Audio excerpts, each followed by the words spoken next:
Hi అండి, welcome to శేఖరంలో blogs. నేను మీ భార్గవి. ఎలా ఉన్నారండి? అందరూ బాగున్నారా? మేమందరం కూడా చాలా బాగున్నామండి. లాంగ్ వీడియోస్ పోస్ట్ చేసి చాలా రోజులు అయ్యింది. అసలు నేను అడిగిన ఒక షార్ట్ వీడియోలో ఒక చిన్న మాటకి మీలో చాలామంది కామెంట్ చేశారు, రెండూ పెట్టండి భార్గవి అని, లాంగ్ వీడియోస్ పెట్టండి అని, కొంతమంది షార్ట్ వీడియోస్ పెట్టండి అని. మీరందరూ కూడా నాకు సజెషన్స్ అయితే ఇచ్చారు. థ్యాంక్ యూ సో మచ్ అండి. మళ్ళీ కొంచెం ఇంట్లో బిజీగా ఉండడం వల్ల కొన్ని పనులు చేసుకోలేక పిల్లలిద్దరికీ జ్వరాలు, సో ఇవన్నీ డిస్టర్బెన్స్, దాంతో ఏంటంటే మళ్ళీ వీడియోస్ పెద్దగా షూట్ చేసుకోవడము, ఎడిట్ చేసి పోస్ట్ చేయడం అనేది జరగట్లేదు. అసలు వీడియోసే తీయలేదు. ఇంకా ఇవాళ మళ్ళీ తీద్దాము అని చెప్పి మొదలుపెట్టాను. సరే, ఈ వీడియో అయితే మీకు అందరికీ నచ్చుతుంది. తప్పకుండా లైక్ చేయండి, అలాగే కామెంట్ చేయండి. సండే రోజు తీసిన వ్లాగ్ అండి ఇది. ఉదయాన్నే ఇంకా యథావిధిగా పనులు అయితే కంప్లీట్ చేసేసుకున్నాను. మంచినీళ్ళు పట్టేసుకొని ఇంట్లో పనులన్నీ పూర్తి చేసుకొని పిల్లలకి బ్రేక్ఫాస్ట్కి దోసపిండికి రుబ్బి పెట్టాను. ఎంత బాగా ఫర్మేట్ అయిందో పిండి. జస్ట్ ఒక గ్లాస్ పప్పుకి 2 గ్లాసులు బియ్యం పోసి నానబెట్టేసి రుబ్బాను. చాలా బాగా పొంగింది. చూసారు కదా మీరు ఎంత బాగా వచ్చిందో. దోశ కూడా చాలా బాగా వచ్చింది. ఇంకా తర్వాత పిల్లలకి టిఫిన్కి చట్నీ చేద్దాము దోశకి. ఎప్పటిలాగానే పుట్నాలు, పల్లీలు లేదా కొబ్బరి ఇదే అవుతోంది కదా. కొబ్బరి చట్నీ చేద్దామంటేనేమో దగ్గుంది. సరే ఇలా కాదులే, కూరగాయలతోటి పచ్చడి చేసేద్దాము, కాస్త బలంగా కూడా ఉంటుంది, తింటారు అని చెప్పి పచ్చడికి పోపు వేయిస్తున్నాను. నూనె వేడెక్కిన తర్వాత మెంతులు, నేను ఫస్ట్ మెంతి పొడి వేశాను. మళ్ళీ ఎందుకు పచ్చడి గ్రైండ్ చేస్తాను కదా, పొడి ఎందుకు, మెంతులే వేద్దామని మళ్ళీ మెంతులు, మినపప్పు, శనగపప్పు, ఆవాలు, ఎండుమిర్చి, ఇంగువ ముక్క, పచ్చి ఇంగువ ముక్క వేశాను. ఇంగువ పొడైనా వేసుకోవచ్చు. ఇంగువ ముక్క వేసి ఇవన్నీ కూడా పోపు వేయించేస్తున్నాను. జీలకర్ర వేయనండి నేను. చెప్పాను, చాలాసార్లు చెప్పాను, కొన్ని రెసిపీస్కి జీలకర్ర వేస్తే బాగుండదు. సో ఇప్పుడు ఈ పచ్చడికి కూడా జీలకర్ర వేయట్లేదు. తర్వాత ఎండుమిరపకాయ వేశాక అది కొంచెం వేగిన తర్వాత పచ్చిమిరపకాయలు వేసేసి పోపు అంతా బాగా వేయించేసుకొని ఇందులోనే పోపు వేడిగా ఉన్నప్పుడే పసుపు అలాగే ఉప్పు కూడా వేసేసి వేయించేసుకుంటే సరిపోతుంది. ఇదంతా బాగా చల్లారాలి. చల్లారిన తర్వాత గ్రైండ్ చేసుకోవడమే. పులుపు కోసం కొద్దిగా చింతపండు కూడా వేసుకోవాలి. ఇంకా అది కూడా వేసేసి ఇందులో ఇదంతా బాగా చల్లారిన తర్వాత గ్రైండ్ చేసుకుందాము. ఈలోపు నేను ఇంతకుముందే కూరగాయ కూడా తరిగి పెట్టేశాను. ఏంటంటే దోసకాయతోటి పచ్చడి చేద్దాము అని చెప్పనని ఇంకా తరిగేశాను. అది ఎన్ని దోసకాయలు ఉన్నా సరే ఏంటో ఇది వరకు అస్సలు చేదొచ్చేవి కాదు. ఈ మధ్య ఎందుకో ఏ దోసకాయ ముట్టుకున్నా చేదుగానే అనిపిస్తుంది. అదేంటో అర్థం కావట్లేదు. సో ఇవాళ కూడా అలాగే 4 కాయలు తరిగితే అందులో 2 కాయలు చేదైపోయాయి. అంటే చేదున్నాయని పడేశాను, మళ్ళీ 2 కాయలు తరిగాను. సో అవి కొంచెం బాగున్నాయి, చేదు లేవు. ఇంకా దోసకాయ ముక్కలు అలాగే కొత్తిమీర, బాగా ఒక గుప్పెడు కన్నా ఎక్కువగా కొత్తిమీర శుభ్రంగా కడిగేసేసి ఆ కొత్తిమీర, చింతపండు, ముందు పోపు అంతా బాగా మెత్తగా గ్రైండ్ చేసి తర్వాత చింతపండు, తర్వాత కొత్తిమీర, దోసకాయ ముక్కలు వేసి గ్రైండ్ చేసేసాను. పచ్చడి రెడీ అయిపోయింది. ఇంకా పిల్లలకి దోశ వేసేద్దామని ప్యాన్ పెట్టేసి దోశలు అయితే వేయడం స్టార్ట్ చేసేసాను. ఇంకా ఫస్ట్ దోశ నీకు పెట్టాలా నేను తినాలా, ఇదే క్వశ్చన్ ఎప్పుడు కూడా.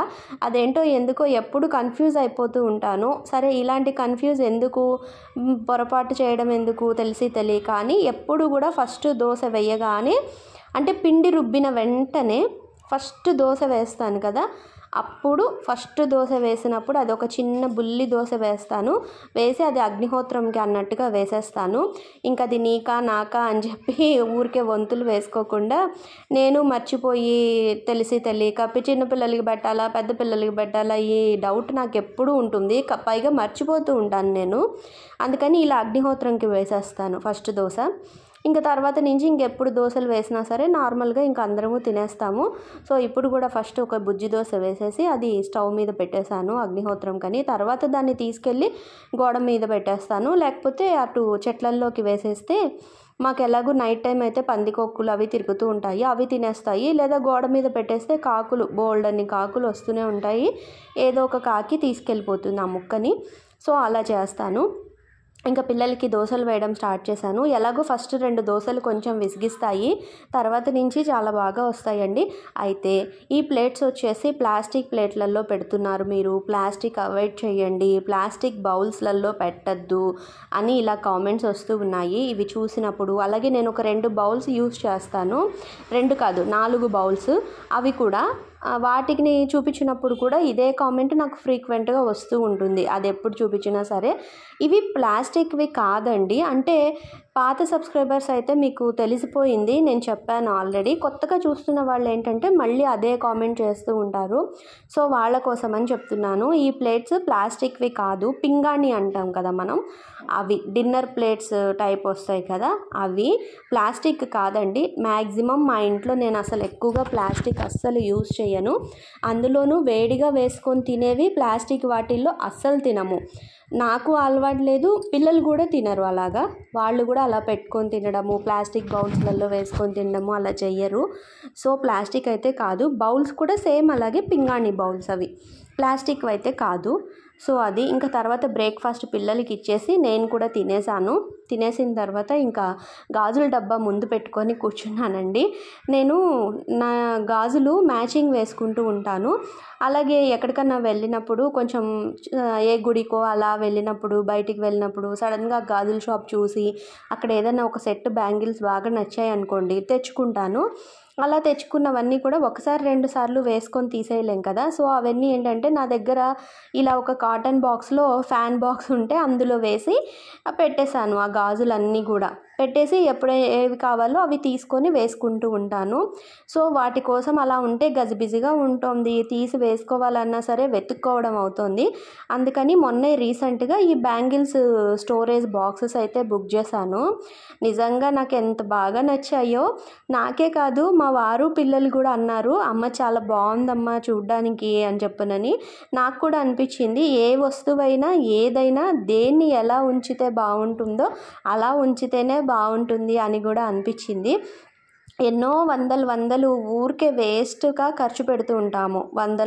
మనకు తెలియకుండానే 100 రూపాయలు, 200, 300, 500 కూడా వేస్ట్ ఖర్చు చేస్తూ ఉంటాము. అలా చేసిన వాటితో పోలిస్తే ఈ బాక్సెస్ కొనుక్కోవడంలో అసలు తప్పే లేదనిపించింది నాకు. ఇన్నాళ్ళకి జ్ఞానోదయం అయ్యింది. నాకు నేనే అనుకున్నాను. ఇదిగో ఇప్పుడు మీకు చూపించినట్టుగా కొన్ని గాజులు అయితే ఇలా దారం కట్టి పెట్టుకుంటాను.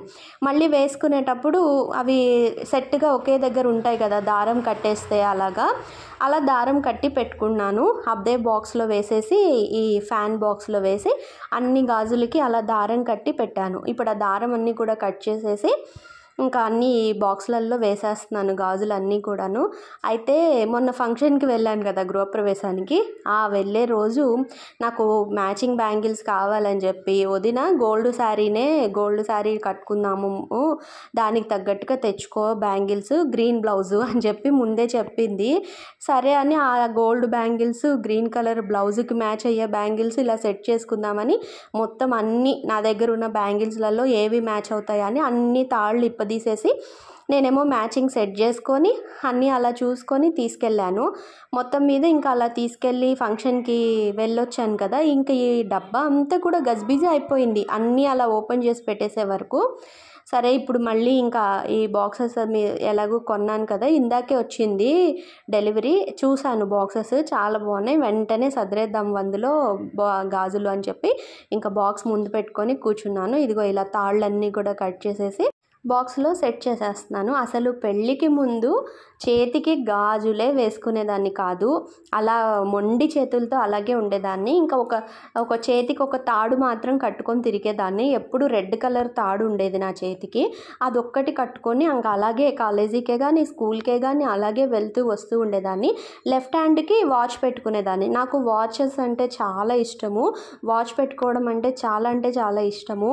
ఎప్పుడు వాచ్ ఉండేది చేతికి, బయటికి ఎప్పుడు వెళ్ళాలన్నా ఖచ్చితంగా వాచ్ పెట్టుకొని వెళ్ళేదాన్ని. పెళ్ళయిన తర్వాత మన లైఫ్ స్టైల్ మారిపోతుంది, మన అలవాట్లు, మన టేస్ట్, మన ఇష్టాలు అన్నీ కూడా మారిపోతాయి అనేది అయితే నిజం అండి. నాకు కూడా అలాగే. ఇంకా పెళ్ళికి ముందు అలా ఉన్నదాన్ని క్వైట్ ఆపోజిట్ అయిపోయాను. పెళ్ళైన తర్వాత ఖచ్చితంగా 2 చేతులకి గాజులు వేసుకోవడము, అసలు వాచ్ పెట్టుకోవడం అంటే ఎప్పుడో గగనం. డ్రెస్సెస్ వేసుకున్నప్పుడు ఎప్పుడన్నా వాచ్ పెట్టుకుంటాను. ఇప్పుడు ఈ మధ్య కాలంలో అయితే అసలు అది మరిపోయింది. ఇంకా 2 చేతులకి గాజులు వేసుకోవడమే ఇంకా అలా అలవాటు అయిపోయింది. అయితే ఇంకా మొన్న ఎవరో అడిగారు కూడా, మీ దగ్గర ఉన్న గాజుల కలెక్షన్ కూడా చూపించండి అని చెప్పనని. కరెక్ట్గా నా దగ్గర ఉన్న బ్యాంగిల్స్ అన్నీ ఈ 2 బాక్సెస్లలో కరెక్ట్గా సరిపోయాయండి. భలే ఆశ్చర్యం అనిపించింది నాకు. తక్కువ అవ్వలేదు, ఎక్కువ అవ్వలేదు. నిజంగా మీరు నమ్ముతారో లేదో, నా చేతికి ఉన్న బ్యాంగిల్స్ తప్ప ఇంకా బయట ఉన్న బ్యాంగిల్స్ అన్నీ కరెక్ట్గా ఈ బాక్సెస్లలో సెట్ అయిపోయాయి. ఇదిగో ఇప్పుడు చూపిస్తాను చూడండి నా గాజుల కలెక్షన్. ఈ ఫస్ట్ రో మెరూన్ కలరు ఇక్కడ ఉన్నవి మా ఫ్రెండ్ నాకు గిఫ్ట్ చేసింది బ్యాంగిల్స్. Total stone bangles. అవి మొత్తం 2 హ్యాండ్స్కి సెట్ వస్తుంది, 2 డజన్స్. అది కాస్ట్ వచ్చేసి 350 రూపీస్ 400 పడుతుంది మనకి. అవి తను నాకు గిఫ్ట్గా ఇచ్చింది. పండగలప్పుడు వేసుకోవే, చాలా బాగుంటుంది, మెరూన్ కలర్ నీకు ఇష్టం కదా అని చెప్పి.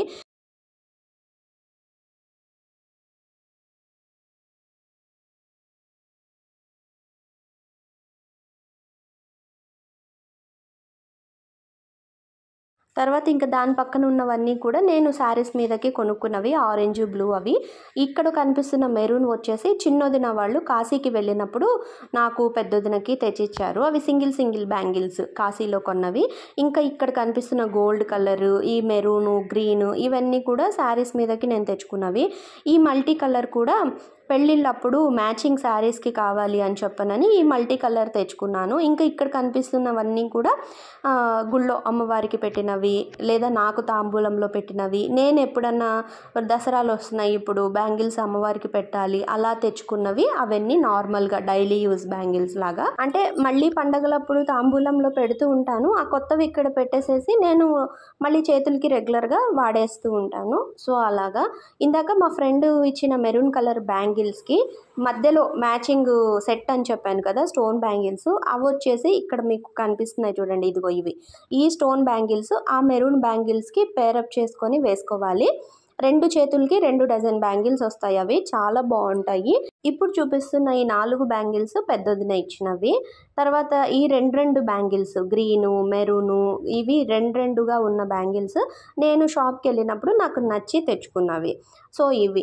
ఇంకా ఈ పెద్దదిని ఇచ్చినవి ఏంటంటే లావుగా ఉంటాయి సైడ్ బ్యాంగిల్స్. దాని తర్వాత ఇవి గోల్డ్ బ్యాంగిల్స్. గోల్డ్ కూడా నేను 3-4 రకాలుగా తెచ్చుకుంటాను. మధ్యలో వాటికి పేరప్ చేసుకొని ఏ కలర్ బ్యాంగిల్స్కైనా వేసుకోవచ్చు. ఇవి శారీస్ మీదకి మ్యాచింగ్ తెచ్చుకున్నవి. ఇప్పుడు నేను చూపిస్తున్న ఎల్లో కలర్ బ్యాంగిల్స్ మా వారు మొన్న భద్రాచలం వెళ్ళొచ్చారు. వెళ్ళినప్పుడు నాకు సెంటిమెంట్ కదా, ఎక్కడ గుడికి వెళ్ళినా పసుపు కుంకుమ గాజులు కొనుక్కోవడము. ఆయన గుర్తుగా నాకు ఆ ఎల్లో కలర్ బ్యాంగిల్స్ ఆయన తీసుకొచ్చి ఇచ్చారు. దాని తర్వాత ఇక్కడ కనిపిస్తున్న ఆరెంజ్ కలర్ బ్యాంగిల్స్ ఇటు సైడు అటు ఉన్నవి పెద్దదిన ఇచ్చారు. అంటే వెళ్ళినప్పుడు బొట్టు పెట్టి ఇస్తూ ఉంటారు కదా, అలా ఇచ్చినవి.